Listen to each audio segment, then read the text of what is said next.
Hi అండి, welcome back to my channel అండి, కీర్తి Sam blogs. అందరూ ఎలా ఉన్నారండి? నేనైతే బాగున్నాను. సో ఇవాళైతే నేను ఒక సంతోషకరమైన న్యూస్ అయితే తెచ్చానండి. సో ఫస్ట్ అప్డేట్ వచ్చేసి మనకి ఎప్పుడైతే సర్వే అనేది మళ్ళీ రీసర్వే అనేది ఎప్పుడైతే చేస్తారో అండ్ ప్రాసెస్ ఏంటియో నేను మీకు చెప్తాను. అండ్ సెకండ్ వచ్చేసి మనకి ఇంద్రమ్మ ఇల్లులు డిస్ట్రిబ్యూషన్ కానీ ఎప్పుడు చేస్తారా అన్న అప్డేట్ అయితే నేను చెప్తాను. సో మీరు ఈ వీడియోని మీరు స్కిప్ చేయకుండా ఫుల్ వీడియో అనేది చూడండి, సో దట్ మీకు కంప్లీట్ ఇన్ఫర్మేషన్ అనేది తెలుస్తుంది. సో మీరు నా ఛానల్ని కూడా ఫస్ట్ టైం చూసినట్టయితే మీరు నా ఛానల్ని సబ్స్క్రైబ్ చేసుకోండి. అండ్ మీకు ఈ వీడియో అనేది నచ్చితే ఒక లైక్ అనేది కూడా చేయండి. సో పదండి ఇంకా మనం వీడియోలోకి వెళ్ళిపోదాము. ఇంకా మనకి పొంగులేటి శ్రీనివాస్ గారు ఒక మీటింగ్లో ఏం చెప్పారంటే, అర్హులైన ప్రతి ఒక్క పేదవాడికి వచ్చేసి ఈ మంత్ ఎండ్ వరకు, అంటే ఈ మంత్ ఎండ్ 30th వరకు కంపల్సరీ మనకి ఎవరైతే అర్హులు ఉన్నారో వాళ్ళకి ఖచ్చితంగా హెల్త్ బెనిఫిషరీస్ ఎవరైతే ఉన్నారో వాళ్ళకి డబుల్ బెడ్రూమ్లు అనేవి ఇవ్వాలి అనేసి. సో ఫస్ట్ ప్రయారిటీ వచ్చేసి వాళ్ళకి డబుల్ బెడ్రూమ్ ఇవ్వాలి అనేసి ఒక మీటింగ్లో అనేది పొంగులేటి శ్రీనివాస్ గారు చెప్పారు.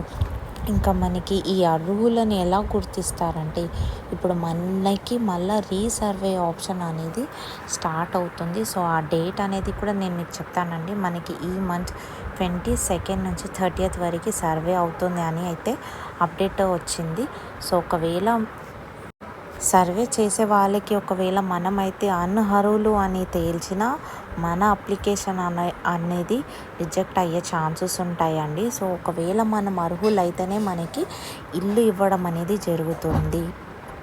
సో మీటింగ్లో కూడా పొంగులేటి శ్రీనివాస్ గారు ఏం చెప్పారంటే, నిరుపేద కుటుంబం ఎవరికైతే ఖచ్చితంగా ఇప్పుడు ఇల్లు అనేది అవసరం ఉందో వాళ్ళకైతే కంపల్సరీ అనేది ఇల్లు అనేది వస్తుంది. మనకి ఫేజ్ 1 కానివ్వండి, ఫేజ్ 2 కానివ్వండి, ఫేజ్ 3 కానివ్వండి, ఫేజ్ 4 కానివ్వండి.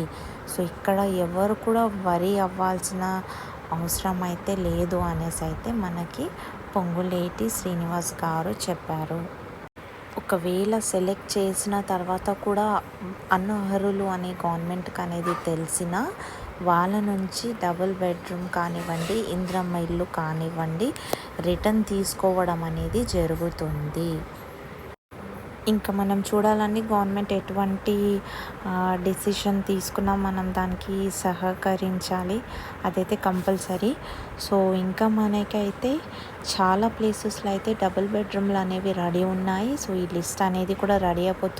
ఇంకా మినిస్టర్ గారు ఏం చెప్పారంటే, ఇప్పుడు ఆల్రెడీ గవర్నమెంట్ అనేది లాసెస్ అంటే ఫైనాన్షియల్ ఇష్యూస్ అనేవి ఉన్నా బట్ ఇప్పుడు ఎవరైతే అర్హులు ఉన్నారో వాళ్ళకి ఇప్పుడు పెండింగ్ ఏవైతే ఇల్లులు ఉన్నాయో అవన్నీ సరి చేసి ఇవ్వాలి అనేసి అయితే శ్రీనివాస్ గారు అయితే మీటింగ్లో అయితే చెప్పారండి.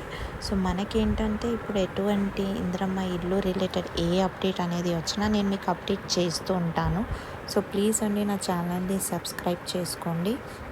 ఇంకా మీకు ఈ వీడియో అనేది ఇన్ఫర్మేటివ్ అనిపిస్తే ఒక లైక్ అనేది కూడా చేయండి. చాలామంది సబ్స్క్రైబ్ చేసుకోకుండా నా వీడియోస్ అనేది చూస్తున్నారండి. ప్లీజ్ అండి నా ఛానల్ని సబ్స్క్రైబ్ చేసుకోండి. Thank you.